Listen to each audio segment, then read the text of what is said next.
Hi everyone, right now I'm ready to set up my mount in a new position and I want to show you how I go about this. Welcome to Heavenly Backyard Astronomy.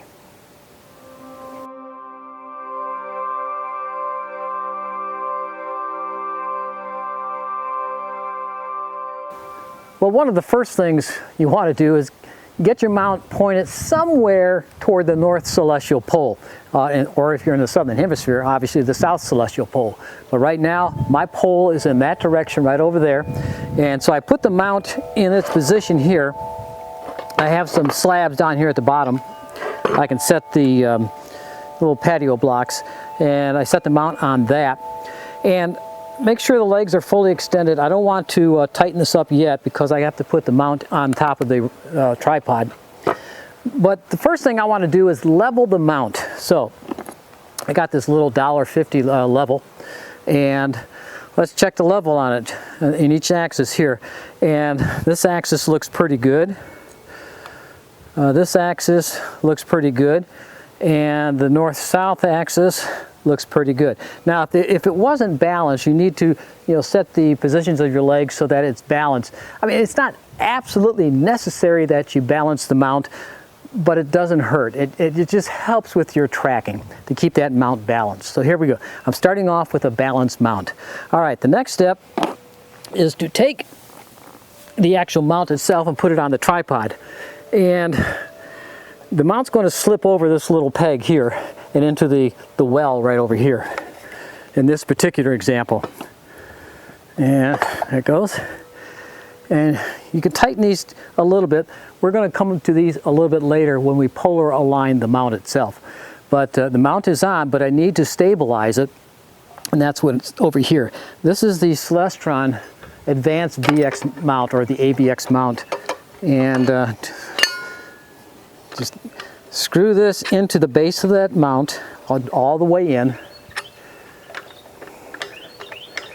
like so.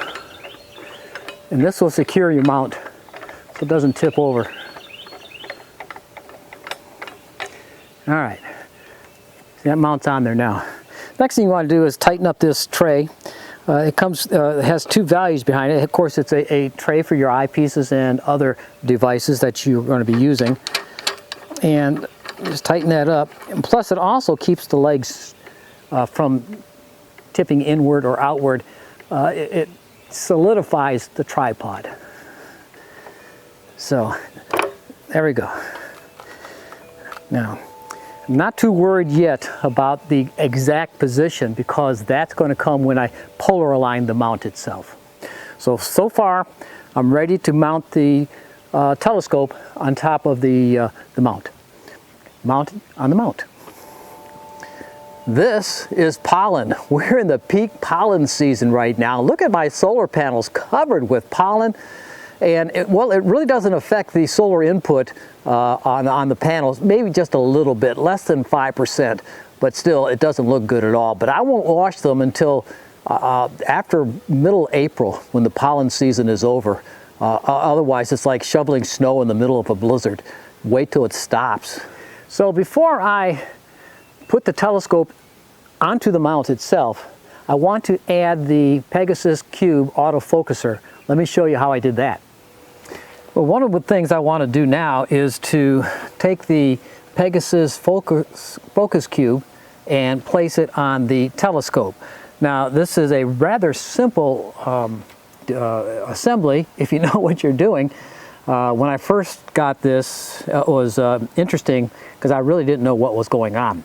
But let me show you what I've learned. First of all, you have your focuser here, as you can see on the telescope. This is your focuser. This is your 10-to-1 ratio, and this is your standard focus right here.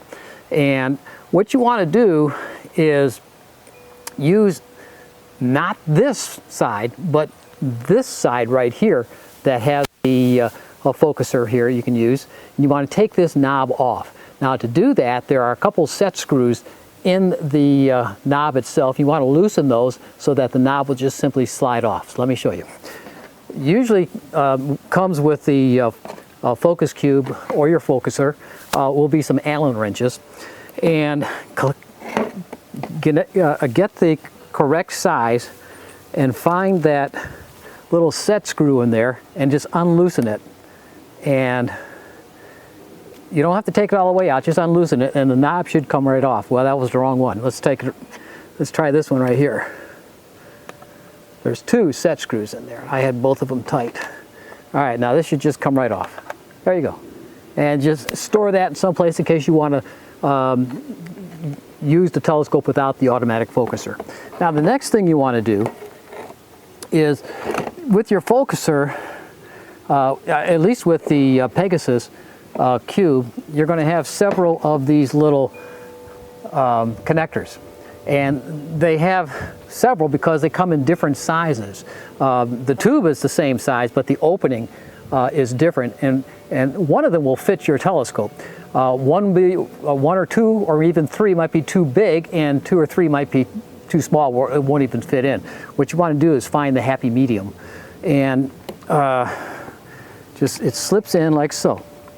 Now what you want to do, there's a flat end on the focuser itself. What you want to do is set up the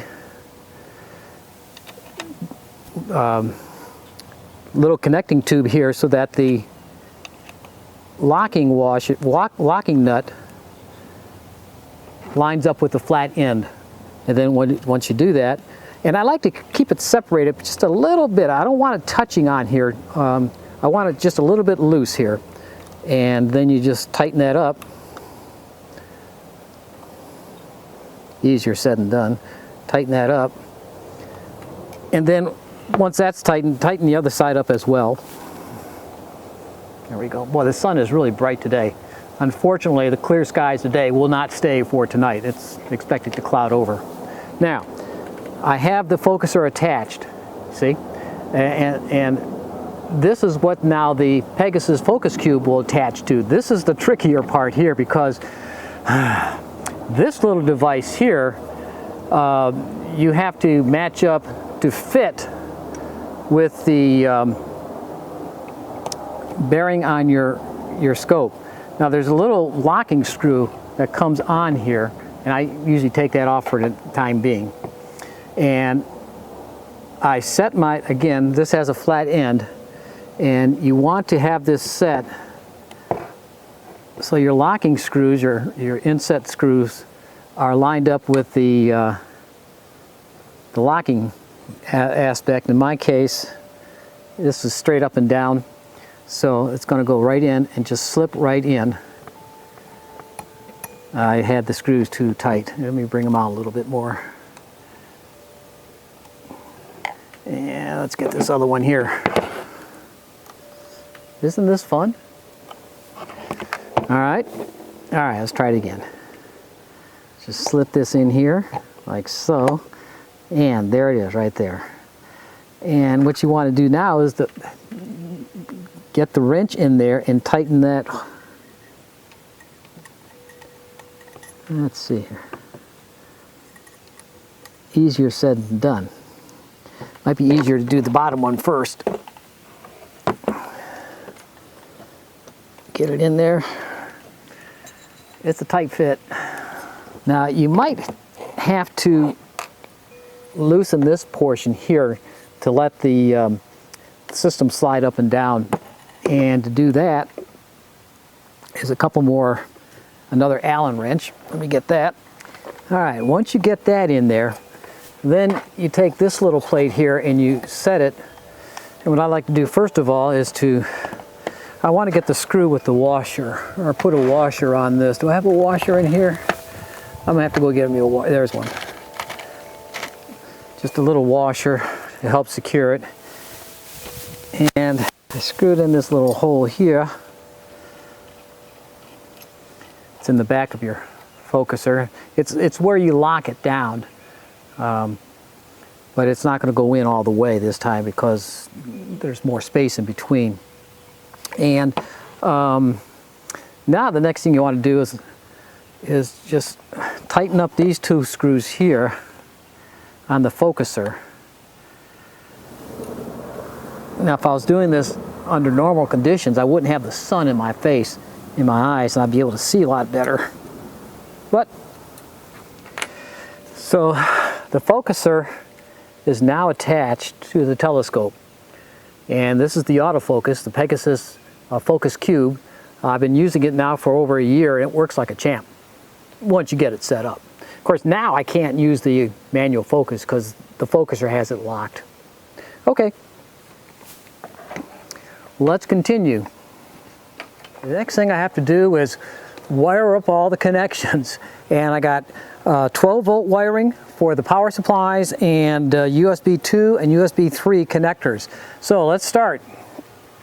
It's that time of the afternoon here in Savannah too, where the gnats are coming out, so if you see me swatting, that's what it is. All right, the first thing is the guide camera. Plug that in right there, and I'll put that in a USB 2 port right there. That's the guide. Now I have the USB 2, I need a USB 2 for the focus controller. So there's another short one. I think it'll reach, certainly will. Plug that in, and we'll put that in here. See, one thing nice about putting the computer right here is that it follows the scope along with the wires, so there's little chance, I'm not going to say zero chance, but little chance of getting a cable snag. Yes, I've had cable snags even with computer attached to the telescope, but that's a different story. All right, what else we have to connect? The scope I have connected through a remote control here, the Sky Portal, the Celestron Sky Portal. So that will connect directly into the computer via Wi-Fi signals. So I don't have to worry about that cable there. And that one would snag occasionally. That's where the last snag occurred, was with the USB cable from the telescope mount to the computer itself. All right, well, we have to have the camera put on. So I'll put the camera on. It's going to go right here. I have it set for the focal length and align the camera. Tighten it up right here. Okay, and I need a USB 3. So here it is. USB 3, okay, and that goes into the USB 3 port. Let's go under here. That's right here. Oh. All right, what's next? Power supply. All right, here's my main power right here. This is going to be the only cable that dangles from the telescope. So this one I have to somehow attach it. I would like to have it attached out to here so that it dangles away from the scope, and I'm giving it plenty of spacing and a lag so it will have plenty of room so it won't snag. And if it does snag, it'll just simply, hopefully, pull the plug out. So of course that'll turn the telescope off, but if it's snagged, that's what difference does it make? So I need a power separator. We'll do that right here. I got 4 plugs here. So I'll tell you what, I could attach this somehow to the rig this way. Now, let's put it on. Boy, these gnats are getting bad. Just for now. I'll secure this later. All right, I can plug directly into my focus controller, plug in directly to the computer. I think I need some extension cords here. Let's see here. Let's use this for the camera. Plug in that to the camera. Okay. And what else needs power? The computer, of course. I need some power to the computer. Let's see here. That's right there. That comes around. We'll wrap it around here so it doesn't snag up on me. And we'll plug that into the computer. And the only other thing I'll need power is to my dew busters, dew strips, and I'll attach that a little bit later. So here it is. This should be working.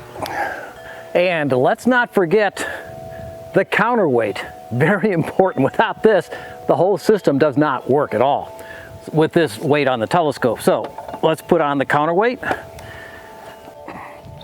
we go.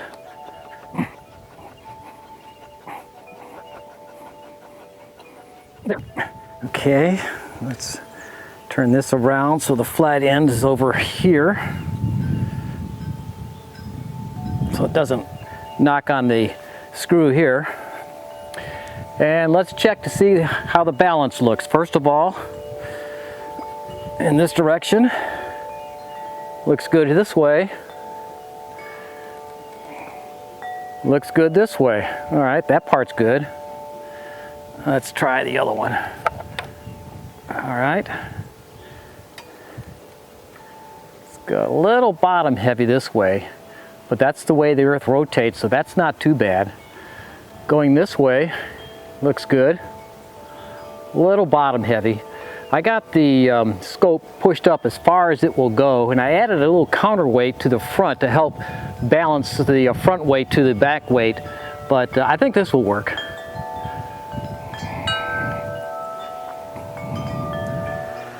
So everything's attached and ready to go. The only problem is, as forecast, the clouds have arrived and it's going to stay cloudy for the next, what looks like several nights around here. So the system is ready. I'll test it out, but stay tuned for future episodes where I highlight this telescope along with the new Orion ED80T refractor and shooting the heavens above. Now remember, the heavens are filled with majestic wonders, all in a sky near you. And unless you need rain, and I think some more is on the way over here, unless you need rain, it's clear skies, everyone. The gnats.